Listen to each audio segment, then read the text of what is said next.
Hi, and thanks for tuning in today. Today's episode is about little notation sort of oddities that you see in elementary music resources. Particularly like Kodai resources, there's a few of them, and we'll talk a little bit about some ORF abbreviations.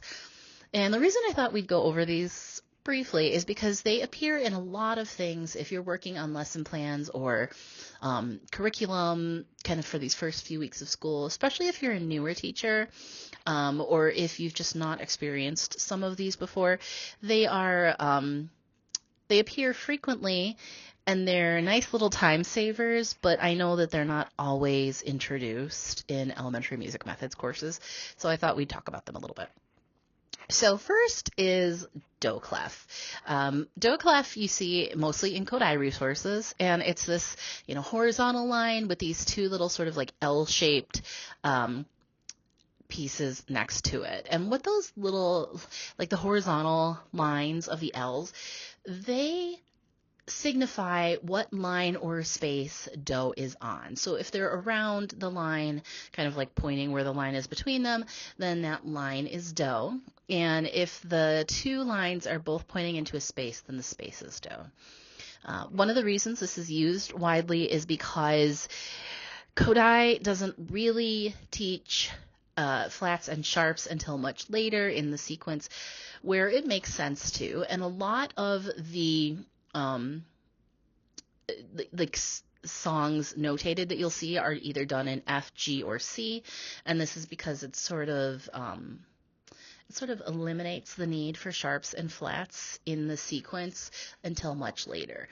So do is really easy. The do clef is really easy for students to draw.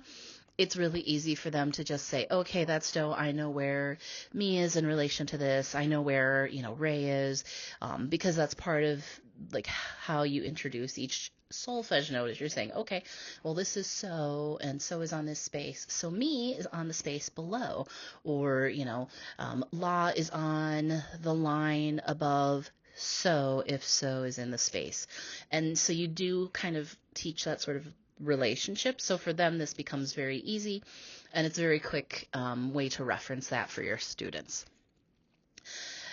Another thing you see in Kodai resources a lot, and you might see this in other resources as well with absolute note names, but a lot of times you'll see like a solfege syllable with like an apostrophe or a little comma next to that. And what those signify is if they are like high or low compared to like the scale that's being worked with. So if you have like your normal, C scale representing do to do, that upper C that's on the third line sometimes would be written with like C apostrophe, or if you're using solfege, do apostrophe. And that's just the way to signify high or low. Where you see this the most is high do and low la and low so. And low la and low so have the little comma next to them, just so it's an easy way of reading. Like if you were writing all out the solfege, like if you were just writing the solfege letter to signify, or like solfege with, it would help them figure out which one to sing. The other big thing this one was the one that was confusing to me when I was a first year teacher, because I was teaching in a district that used game plan, and I was a maternity sub for the whole year for a friend of mine, and it was a ORF district. Like they had gone, and like this district invested, and everybody had like full ORF instruments, and there were 3 elementary schools. Like, great setup. It was amazing. But I had not spent a lot of time in ORF, and it was just not like what I had focused on.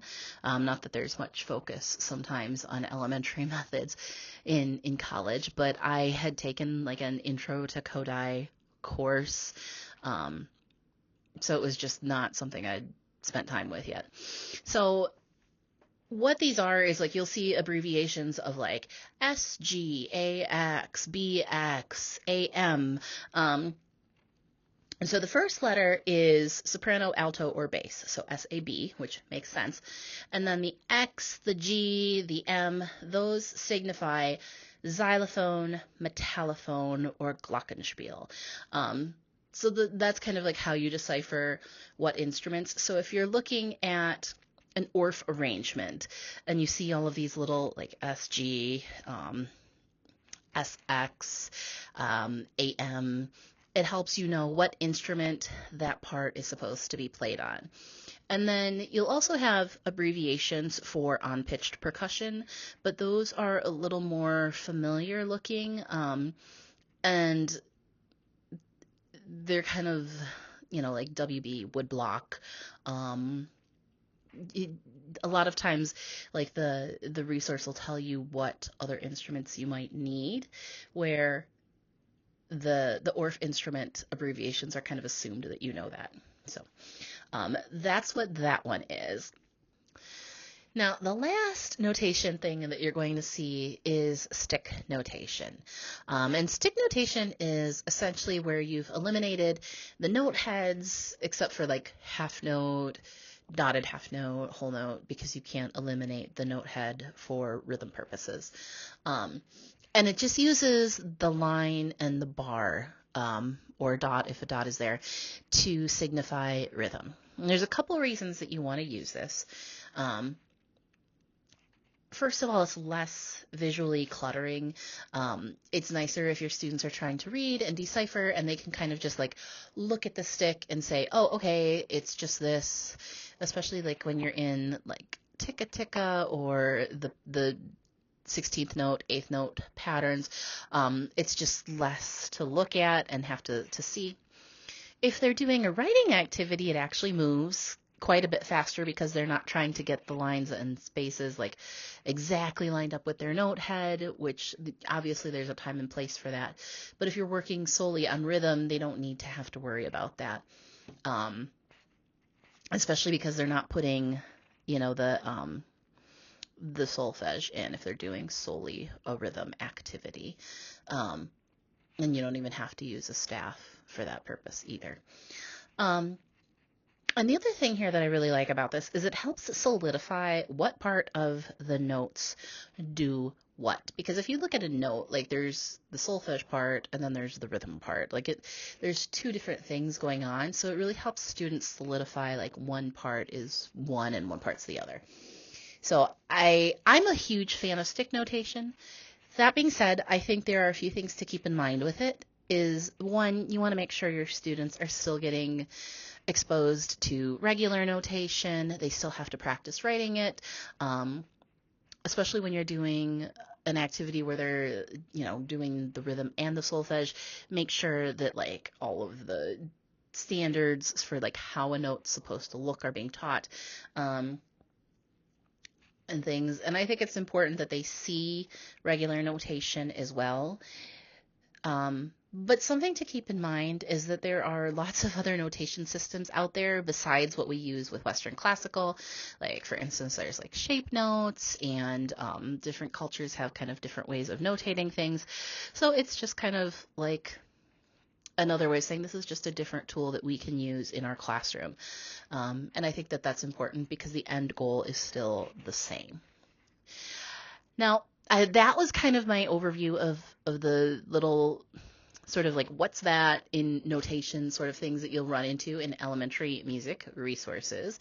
If there's something else out there that I didn't talk about, I would love to learn about it. These were, or be reminded of it, because these are the ones that I was thinking of when I was writing this out. So I hope this helps if you are new to some of these or if you haven't experienced these before, and leave a comment and let me know what you thought of the new microphone, or what you thought of the video, if it was helpful. And thanks so much for watching this far. If you like my videos, I'd love it if you hit subscribe, and then you always find out if I have a new video, which I'm trying to do one about once a week, but We'll see. Bye.